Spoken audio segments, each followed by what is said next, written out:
할렐루야. 사랑과 은혜가 충만하신 아버지 하나님 감사합니다. 오늘도 예배의 자리로 저희를 불러주시고 다시금 하나님의 임재를 느낄 수 있도록 은혜 허락하여 주심을 감사합니다.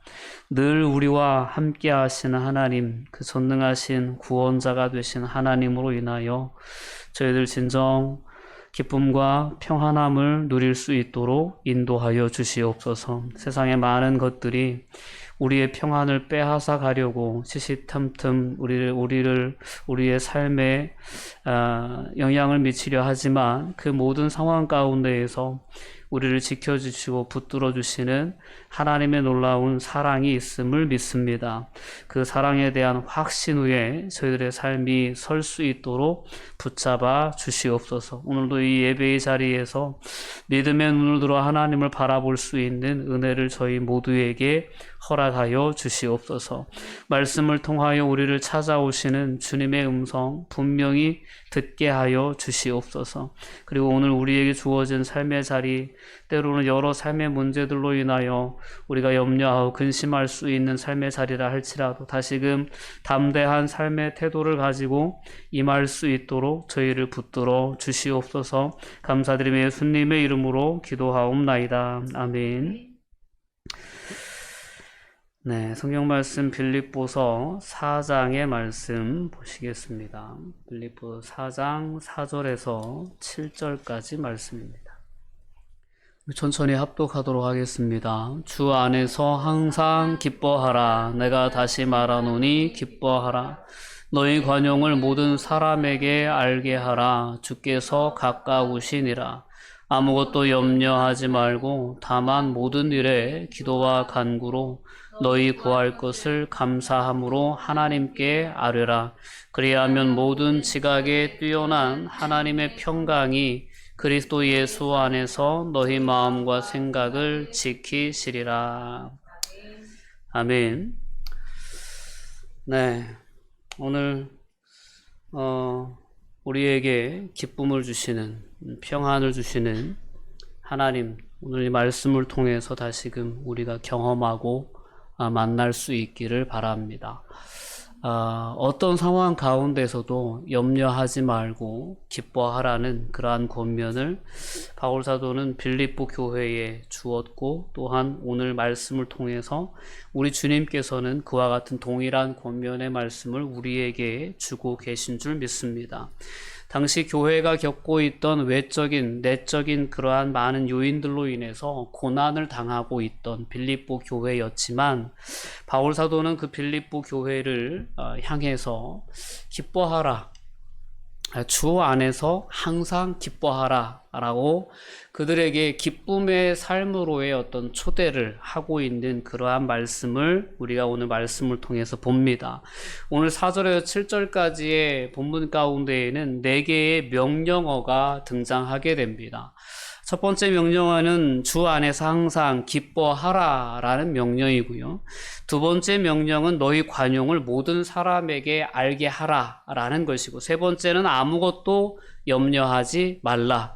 그리고 네 번째 명령어는 기도와 간구로 너희 구할 것을 감사함으로 하나님께 아뢰라. 이 네 가지의 명령어를 배치시키고 있습니다. 그리고 그 명령문들 가장 가운데 두 명령어와 두 명령어 사이에 나타나 있는 표현이 주께서 가까우시니라 라는 그러한 표현입니다.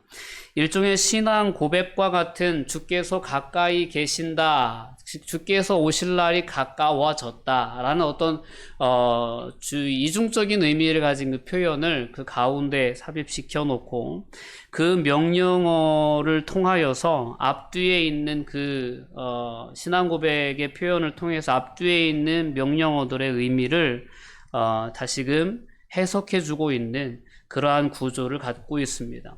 가장 먼저 우리가 살펴봐야 할 명령어는 주 안에서 기뻐하라라는 그러한 표현입니다. 이 중에서 특별히 주 안에서라는 표현은 기뻐하라는 그러한 명령의 근거가 되기도 하고 이유가 되기도 하는 그러한 표현입니다.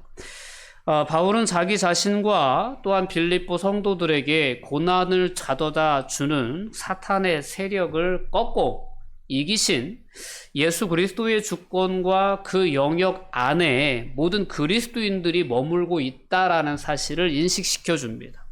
그러니까 예수 그리스도 안에 있는 자들에게는 예수 그리스도의 권능이 있고 예수 그리스도의 사랑이 있다라는 것입니다. 그렇기 때문에 우리는 기뻐할 수 있다라는 것입니다. 우리의 기쁨의 근거는 우리의 삶의 능력에 있지 않습니다. 우리의 기쁨의 근거는 우리의 삶의 환경에도 있지 않습니다. 우리가 기뻐할 수 있는 유일한 근거는 예수 그리스도의 능력에 있습니다. 그리고 예수 그리스도의 그 능력을 가지신 주님께서 우리를 사랑하신다는 사실에 우리가 기뻐해야 할 유일한 근거가 있다라는 것을 우린 분명히 기억해야 합니다. 나의 능력 때문에, 내가 가진 것 때문에, 때론 내가 지금 처한 상황 때문에 기뻐하는 것이 아니고 그리스도인의 진정한 기쁨의 이유는 바로 예수 그리스도 때문입니다.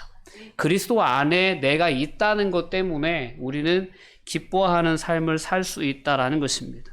때로는 사단의 세력이 외적인 고난, 때로는 경제적인 가난, 때로는 내적인 분열, 이러한 것들로 인해서 우리를 근심하게 하고 우리를 공격한다 할지라도 사단의 모든 역사를 십자가에서 제압하시고 또한 부활을 통하여 온전히 승리하신 그 만유의 주님께서 지금도 우리들 가운데 살아계셔서 역사를 주관하고 계십니다.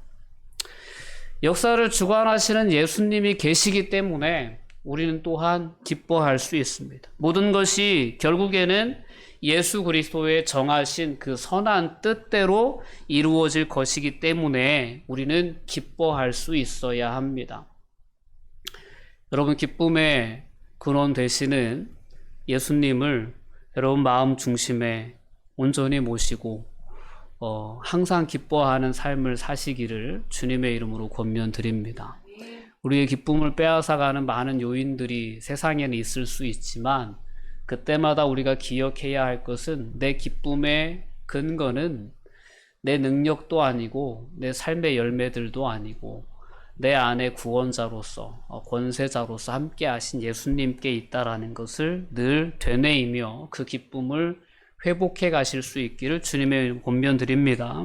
두 번째 명령이 너희 관용을 모든 사람에게 알게 하라는 거예요. 이 관용이라는 표현은 쉬운 말로 표현하면 친절입니다. 그러니까 아무리 많은 우리가 세상을 살아가면서 때로는 손해를 당하고 때로는 사람들로부터 어려운 어떤 일을 당하기도 하고 억울한 일을 당하기도 할 때 그때 함께 화를 내고 감정의 동요가 일어나고 이러한 것은 관용의 어떤 표현, 관용의 모습이 아닙니다. 관용을 베푼다라는 것은 세상의 사람들이 우리에게 때로는 핍박을 하고 때로는 고난을 가져다 주고 때로는 손해를 미친다고 해도 그 모든 상황 가운데에서 안정감을 유지하는 거예요. 평안함을 유지하는 것이, 그래서 밖으로 나타나는 표현은 오히려 친절한 표현으로 대할 수 있는 것이 관용적인 태도다라는 것입니다. 예수님께서 그러한 모습을 우리에게 분명히 보여주셨습니다. 예수님 십자가에서 자신을 향하여 욕하고 조롱하고 자신을 채찍질하고 자신을 향하여 그렇게 십자가에 못 박으라고 그렇게 저주하는 모든 사람들을 향하여서 이러한 관용의 표현을 가지고 십자가의 사역을 온전히 감당하셨다는 것을 기억해야 합니다. 관용이라고 하는 것은 세상을 살아가면서 그리스도인들이 꼭 지녀야 할 그러한 생활의 태도, 삶의 특징을 보여주는 표현이다라는 것입니다. 너희 관용을 모든 사람에게 알게 하라. 너희 착한 행실을 많은 사람들이 보고 하나님 아버지께 영광을 돌리게 하라. 너희는 세상의 빛이다 라고 말씀하셨던 주님의 말씀과 동일한 맥락의 말씀입니다. 우리는 우리의 그러한 어떤 친절한 삶의 태도를 아무리 세상이 우리에게 악하게 대해도 우리에게 험하게 다가온다 해도 우리는 그 마음의 평정을 잃지 않고 끝까지 친절히 대할 수 있는, 관용을 모든 사람에게 알게 할 수 있는 그러한 삶을 살아가라는 것입니다. 자, 이러한 삶을 살아갈 수 있는 이유도 분명하게 오늘 본문엔 소개되어져 있습니다. 왜 그러냐면 우리는 아무것도 염려하지 않고 기도와 간구로 하나님께 모든 것을 아뢰할 수 있는 그러한 능력이 우리 안에 있기 때문에 우리는 솔직히 원수 갚는 것을 하나님께 맡길 수 있기 때문에 우리는 세상에 우리를 향하여서 우리를 핍박하고 우리를 어렵게 하는 사람들을 만난다고 해도 그들을 향하여 친절히 대할 수 있고 그들에게 관용을 베풀 수 있는 유일한 근거는 우리에게 하나님에 대한 놀라운 약속이 있기 때문입니다. 하나님은 우리가 세상을 살아가면서 그 어떤 것으로 인하여서도 염려하지 않기를 원하십니다. 염려하지 말고 우리가 그저 하나님께 모든 형편과 사정에 대해서 아뢰일 수 있는 그러한 어떤 은혜를, 은총을 우리에게 허락해 주셨다는 것입니다. 우리가 관용을 베풀 수 있는 이유는 하나님 아버지가 우리의 모든 삶을 아시기 때문입니다. 내가 겪고 내가 당하는 그 모든 어려움과 고난도 하나님이 다 아시기 때문이에요. 하나님 여전히 살아계셔서 우리 가운데 함께 하시고 우리가 당하는 그러한 박해의 위협과 고난을 받고 있다는 사실을 다 아실 뿐만 아니라 그러한 상황 가운데서 마침내 우리를 승리케 하실 것이다라는 그런 하나님에 대한 확신이 있을 때 우리는 진정 이웃들을 향하여서 용서의 태도로, 사랑의 태도로, 관용의 태도로 착한 행실을 통하여 하나님께 영광을 돌려드리는 그러한 삶의 방식을 택할 수 있으리라 믿습니다. 우리가 세상을 살아가면서 경험하는 불안의 요소나 괴로움의 요소들, 어쩌면 그러한 요소들이 많게 느껴질 수도 있고 때로는 그 당면한 문제가 너무 크게 우리를 짓누를 때도 있을지도 모릅니다. 그러나 우리가 분명히 기억해야 할 것은 그 어떤 문제보다도 그 어떤 상황보다도 하나님은 훨씬 크신 분이시다라는 것을 우린 분명히 기억해야 합니다. 모든 상황 가운데에서 하나님은 우리를 구원해 내실 수 있는 전능하신 구원자이십니다. 성도들은 그러한 염려의 상황 가운데, 그러한 불안한 상황 가운데 성도가 해야 할 것은 염려하지 말고 모든 일을 기도와 간구로 하나님께 아뢰는 것. 이것이 성도가 해야 할 일이라는 것입니다. 솔직히 우리가 세상을 살아가면서 걱정하는 많은 요소들은 그렇습니다. 우리가 걱정한다고 해서 해결할 수 있는 일들이 많지 않습니다. 자신이 통제할 수 없는 것들에 대해서 걱정하는 것은 그것은 아주 정말 쓸모없는 아무런 영향력 없는 그러한 근심에 해당한다라는 것입니다. 그러나 그 모든 것을 해결하실 수 있는 능력이 있으신 하나님께 우리가 그 문제를 아뢰이는 것은 우리에게 오히려 염려하지 않고 우리가 평안을 누릴 수 있는 유일한 비결이다라는 것입니다. 여러분, 오직 모든 일에 기도와 간구로 너희 구할 것을 감사함으로 하나님께 아뢰라 라는 그러한 바울 사도의 이 마지막 네 번째 권면의 말씀에 여러분들이 정말 신실하게 반응할 수 있었으면 좋겠습니다. 그렇지. 여러분, 어릴 때나 학교에서나 좀 억울한 일을 당할 때 부모님에게 이야기를 하고 선생님에게 이야기를 합니다. 제가 저한테 욕했어요, 때렸어요, 제 것을 뺏어갔어요. 내 힘으로 안 되는 문제에 대해서 그 어린아이들은 걱정하거나 염려하지 않고 선생님에게나 부모님에게 쫓아가서 이야기를 하는 거죠. 아뢰는 거예요. 마치 오늘 표현은 바로 그와 같은 표현입니다. 너희 구할 것을 감사함으로 하나님께 아뢰라라는 겁니다. 하나님께서 꼭 아셔야 할 것이 있는데요 라고 하면서 하나님 앞에 자신의 삶을 맡기는 자세, 이것이 기도다라는 것입니다. 하나님은 성도들의 관심사를 듣고 알고 이해하고 관심을 가지시고 또한 응답해 주시는 분이시라는 사실을 성경은 분명히 우리에게 깨우쳐 주고 있습니다.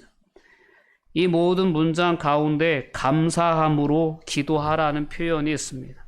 하나님을 향한 감사는 지금 내가 처한 이 모든 상황들이 이 상황 속에서 하나님은 능히 이 모든 문제를 해결하실 수 있다라는 사실을 인정하면서 기도하는 것을 의미합니다. 우리는 하나님께 기도할 때 늘 감사의 기도를 먼저 하라고 배웠습니다. 삶을 살아가면서 우리가 감사한 내용들을 먼저 고백하는 거죠.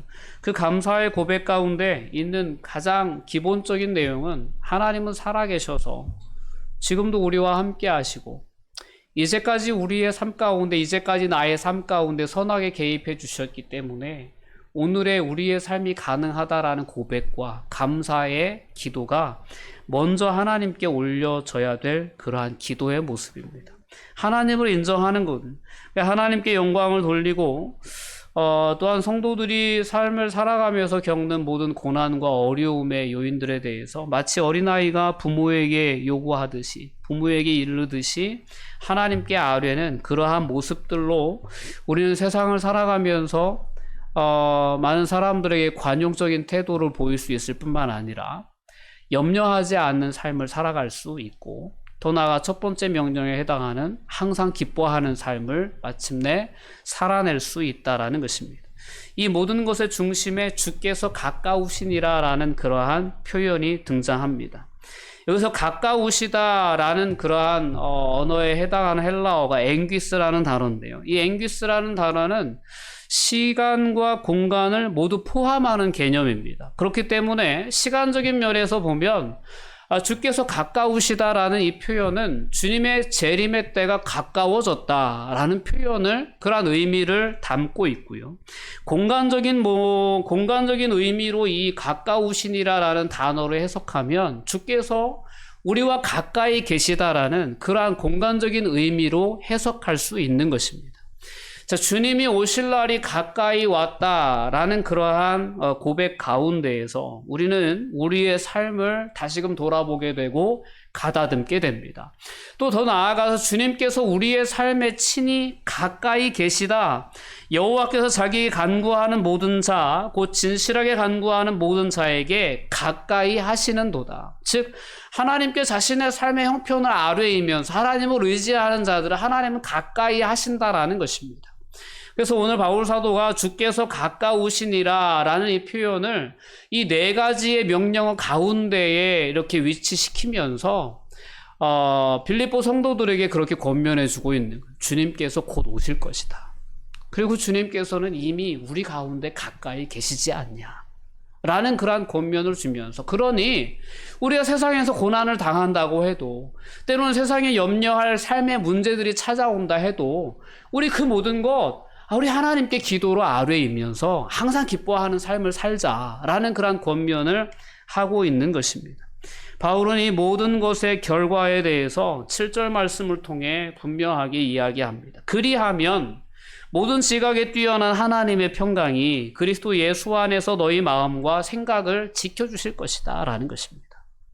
자, 이러한 네 가지 명령대로 우리가 순종하는 삶을 살아가면 그리스도의 평강이 우리의 생각과 우리의 마음을 분명히 지켜주실 것이다 라는 것입니다.